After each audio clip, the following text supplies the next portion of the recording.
Perjalanan Sintayong sebagai pelatih timnas Indonesia telah memakan beberapa korban. Paling tidak pada level senior, ada 5 pelatih yang dipecat atau mundur karena Sintayong dan timnas Indonesia. Sintayong ditunjuk sebagai pelatih timnas Indonesia pada awal 2020 lalu. Pria asal Korea Selatan itu lantas menaikkan kontrak baru pada 2024. Kini dia punya kontrak hingga Juni 2027. Di bawah kendali Sintayong, prestasi timnas Indonesia naik signifikan. Walau belum ada trofi, kesuksesan lolos ke babak gugur Piala Asia 2023 dan putaran ketiga kualifikasi ke Piala Dunia 2006 jadi capaian penting. Menariknya, di balik prestasi yang diberikan Sintayong pada timnas Indonesia, ada orang-orang yang jadi korban. Ada pelatih yang harus kehilangan pekerjaan karena timnya dikalahkan skuad Garuda racikan Sintayong. Siapa saja pelatihnya yang jadi korban Sintayong di timnas Indonesia? Simak ulasan lengkapnya di video ini. Yang pertama, ada Philippe Troussier. Troussier harus kehilangan jabatan sebagai pelatih Vietnam usai kalah dari Indonesia. Bukan hanya sekali, akan tapi 3 kali kalah secara beruntun termasuk Piala Asia 2023. Kekalahan terakhir terjadi saat Vietnam bermain di Stadion My Dinh di kandang sendiri. The Golden Star kalah dengan skor 0-3. Hasil ini membuat VFF langsung mengakhiri kontrak Troussier lebih cepat. Bagi Troussier, Indonesia adalah mimpi buruk. Sebelumnya pada 2004, Troussier kehilangan pekerjaan sebagai pelatih Qatar usai kalah dengan skor 1-2 dari Indonesia di Piala Asia. Yang kedua, Tan Cheng Ho.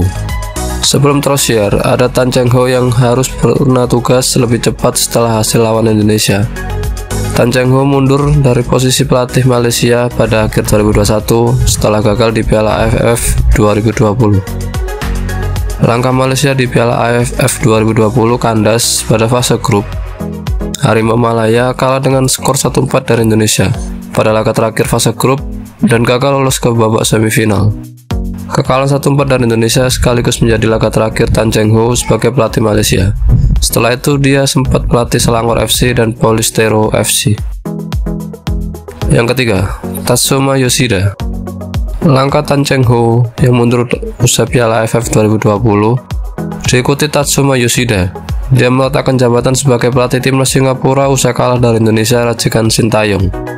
Singapura berjumpa Indonesia di semifinal Piala AFF 2020. Pada leg pertama berakhir imbang 1-1, leg kedua berjalan dramatis sebelum dimenangkan Indonesia dengan skor 4-2 lewat extra time.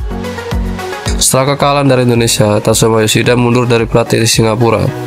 Tatsuma kemudian menjadi pelatih Vanforet Kofu. Kini Tatsuma jadi asisten di Daejeon Hana. Yang keempat, Vyacheslav Lasivka. Sintayong yang adu taktik dengan Vyacheslav Lasivka di kualifikasi Piala Asia 2023 lalu. Indonesia berhadapan dengan Kuwait pada matchday pertama grup A.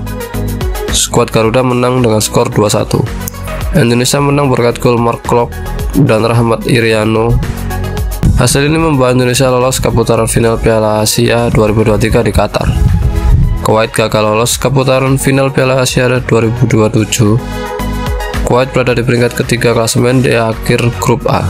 Pada akhir cerita, Vyacheslav Lasivka dipecat dari posisi pelatih Kuwait. Yang kelima, Graham Arnold jadi korban terbaru Sintayong. Graham Arnold memilih mundur dari kursi pelatih Australia usai bermain imbang 0-0 melawan Indonesia di kualifikasi Piala Dunia 2026. Bagi publik Australia, hasil imbang lawan Indonesia terasa sangat pahit, apalagi pada laga sebelumnya mereka kalah 0-1 dari Bahrain di kandang sendiri. Graham Arnold menandai akhir kebersamaan dengan Australia dengan hasil imbang 0-0 lawan Indonesia di Stadion Gelora Bung Karno. Sebagai pelatih Australia, Graham Arnold memainkan 55 laga dengan catatan 35 kemenangan.